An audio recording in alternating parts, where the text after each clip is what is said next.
Olá, Caio, tudo bem com você? É um prazer tê-lo aqui comigo hoje, conversando sobre coerência cardíaca. Caio, vamos começar você falando do Caio. Quem é o Caio? Olá, Solange. Muito obrigado por esse convite. Muito feliz de estar aqui com você e poder compartilhar um pouco dessa experiência. Então, quem é o Caio? Caio é um profissional de recursos humanos da área de liderança de pessoas, né? Que chega nessa área depois de transitar pela comunicação e que se percebe, apesar de já ter trabalhado com liderança e operação de cargos técnicos, se percebe ali como uma pessoa que consegue fazer o engajamento, o envolvimento e o empoderamento das pessoas. E aí, depois de quase 10 anos de vida profissional, decide fazer uma transição de carreira da comunicação para a área de gestão de pessoas e mergulha nesse universo. Hoje eu atuo numa empresa de educação online, uma empresa de educação à distância, e lidero um time de recursos humanos, lido ali com os subsistemas da área de RH. Fora isso, eu sou baiano, resido hoje em Recife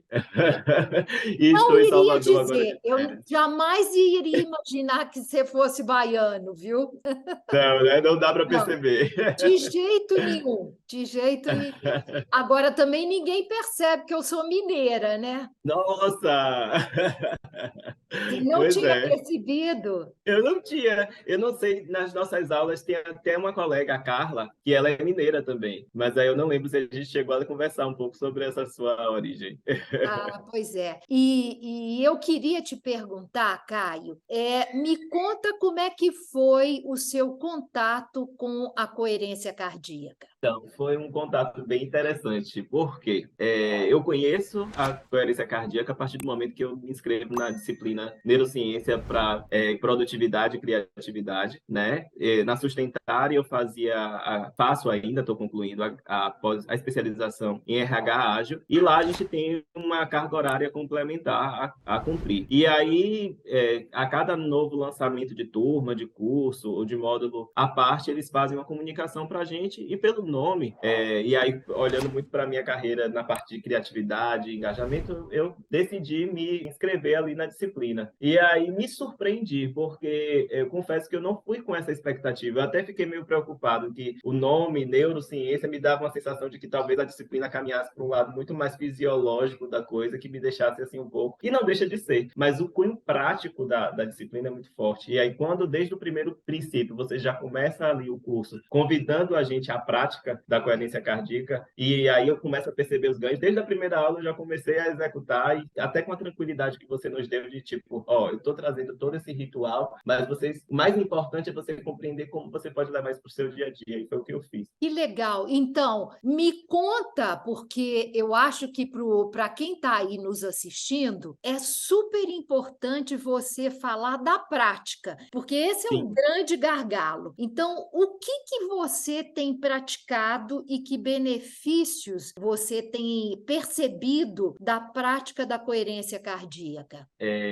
Eu sempre fui diagnosticado ou taxado por colegas, por especialistas também, com um grau de ansiedade um pouco avançado, né? E eu, a partir do momento que eu comecei a fazer um movimento forte de terapia, isso realmente se configura ali e eu começo a me olhar nesse sentido. E na seara de liderança de pessoas, a gente sabe que os gatilhos e as oportunidades da ansiedade vir tomar conta são grandes, né? E esse ano, especificamente, na organização que eu trabalho, a gente vive uma situação um pouco mais periclitante, necessidades financeiras específicas, foi preciso fazer um movimento de redução das equipes, e isso tudo me convidava para um cenário de ansiedade. E, em paralelo, eu conheço a coerência cardíaca. E ali eu começo a fazer uso realmente da respiração e do controle ali dos batimentos através da respiração, em situações como próximo a fazer um comunicado de desligamento um pouco mais doloroso para uma pessoa que tem tempo de casa, ou na hora de precisar fazer uma apresentação para a minha presidência sobre os números reais, o custo com o pessoal, né, ali lidando com eles também um pouco fora de si, agoniados com o contexto financeiro da organização, e na hora do sono. E aí eu fui expandindo e eu atento a sempre as dicas que você trazia. Então eu guardei muito aquela frase que você trouxe que o sono começa no início, quando Da você manhã. acorda, o sono começa. No início da manhã, o sono começa. Então, eu comecei a entender que movimentos de autocuidado eu ia fazer para que meu sono fosse regulado. E hoje eu tinha a sensação de que eu não podia consumir cafeína. E sim, a gente sabe dos prejuízos que a cafeína em excesso traz. Mas, em contrapartida, eu tinha uma ojeriza. Hoje eu consumo café com regularidade, mas isso não me atrapalha no sono. Eu tenho um ritual para me cuidar no âmbito pessoal mesmo, mas também na hora do sono, cuidar para desligar a lâmpada do ar-condicionado, cobrir o rádio-relógio, fechar a cortina. Então, eu fiquei muito atento a essas dicas e isso tudo me levou para um contexto de autocontrole, de nivelamento ali, sabe? Que legal! Fiquei super feliz de você ter aprendido essas dicas, porque são importantes. Mas e na prática, no seu dia a dia, tem alguma situação que tenha acontecido que você usou e percebeu o benefício? Conta pra Eu vou gente. trazer vou trazer um cenário assim, bem específico.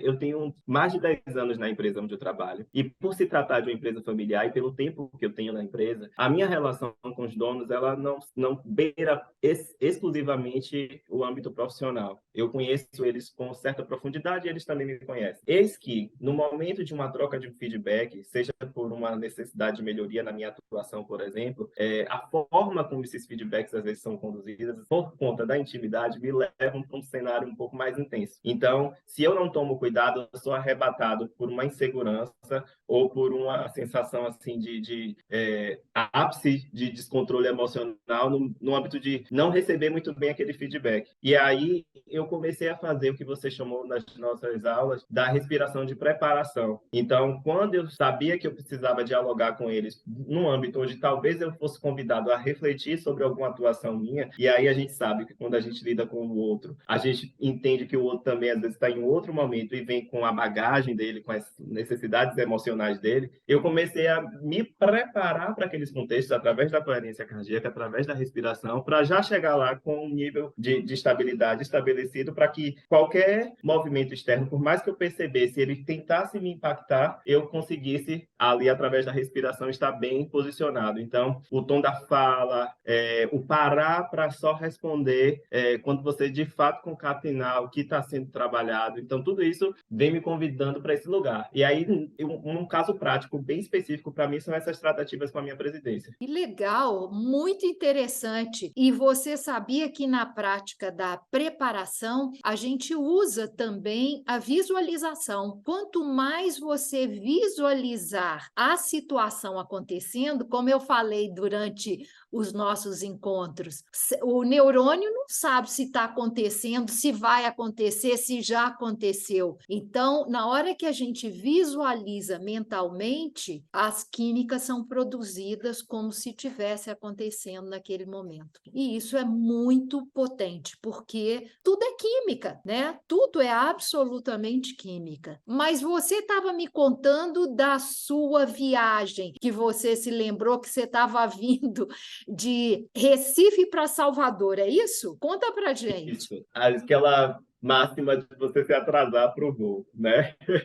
Eu saí de férias, no primeiro dia das férias, daí disse, vou organizar minhas coisas para ir para o aeroporto com certa brevidade. Eis que eu saio para o aeroporto, faltando pouquíssimo tempo para o início do embarque, e eu precisava despachar bagagem. O trânsito estava intenso em Recife, contei com o apoio do Uber para fazer um trajeto diferente, só que parava no trânsito, um carro parava à frente, sinal de trânsito fechado, e aquilo me convidando para, ai meu Deus, não vai dar tempo, não vai dar tempo, não vai dar tempo. Aí, e engraçado que eu tinha conversado com você antes. E aí, de repente, eu fiz assim, já sei, eu vou começar a respirar aqui. Eita! Vou me concentrar. E aí o motorista do Uber, graças a Deus, ficou calado também para que não cortasse nenhum tipo de movimento. E eu fui respirando, respirando, controlando. E de repente eu já estava me imaginando fazendo o despacho da bagagem. Eu comecei a me programar. Eu vou chegar faltando 20 minutos, então vou sair, vou pegar a mala, já vou pedir ele para parar ali naquele guichê mais próximo. Então, assim, eu fui estabelecendo um nível de autocontrole que estava me ajudando, inclusive, a planejar como eu faria o uso do tempo de maneira mais assertiva para que o voo desse certo. Não deu porque realmente eu cheguei mais tarde, mas o que foi que me garantiu também? Na hora da notícia de que eu precisava reprogramar a passagem, por mais que eu ficasse ali, ai, poxa, era para eu ter ido mais cedo, precisei fazer o pagamento de mais uma taxa, mas eu disse, veja, eu saí de férias, então assim, e eu sabia que aquilo ali não era única e exclusivamente o meu raciocínio lógico ali na situação, foi a preparação, foi a respiração que me convidou para esse nível de estabilidade maior, entendeu? Que legal, que legal. E isso faz uma diferença enorme, principalmente entre produzir cortisol ou não produzir cortisol, né? Que é o nosso hormônio de estresse. Parabéns, fiquei super orgulhosa, super orgulhosa. Nossa, Caio, quer dar uma palavrinha? O que ficou mais marcante para você das nossas interações que você pode recomendar para quem escutar aí o nosso vídeo depois? O que mais me marcou e o que me convidou realmente a trazer credibilidade e motivação a executar o que você trouxe para a gente foi justamente a sua história. Quando você abre como você chega nesse universo, né? E a gente começa a perceber as evidências tangíveis da sua imersão no tema e dos ganhos práticos que você teve. Porque a gente percebe a sua cadência de fala, a sua naturalidade, a sua, sabe? Até nas aulas, com a turma diversa, e alguns alunos um pouco mais agitados, e você convidando esses alunos a se reposicionar de maneira tranquila. E aí você é como se fosse um movimento metalinguístico, sabe? A sua trajetória fica muito imbricada ali com o tema e você percebe realmente isso tem efeito. Então, deixa eu prestar atenção aqui e ficar atento às oportunidades que eu tenho de ganhar com isso. Então, foi esse movimento e aí por isso que eu fui ganhando mais credibilidade, acreditando em seguida. Que legal! Nossa, fiquei super contente, feliz e quero te agradecer profundamente por você ter aceito, participado. Você tem liberdade para contar o nome da sua empresa, Caio? Sim, CERS, é uma sigla, Complexo de Ensino Renato Saraiva. É uma empresa de cursos preparatórios para concursos públicos e especializações na área jurídica também, EAD. Muito legal. E fica em Recife. Isso, fica em Recife. Já tivemos algumas filiais em algumas cidades, inclusive eu começo a trabalhar em 2010 na filial de Salvador, depois que eu mudo para Recife. E com a pandemia a gente precisou concentrar as atividades só em Recife e deixar que as pessoas que gravam aulas fizessem isso à distância mesmo, por parte de equipamentos em casa. Legal. Muitíssimo obrigada. Boas férias. Aproveite, relaxe e pratique bastante coerência. Perfeito. Tchau. Gratidão, Solange. Gratidão Muito a você. obrigado. Tchau, tchau. Tchau, tchau.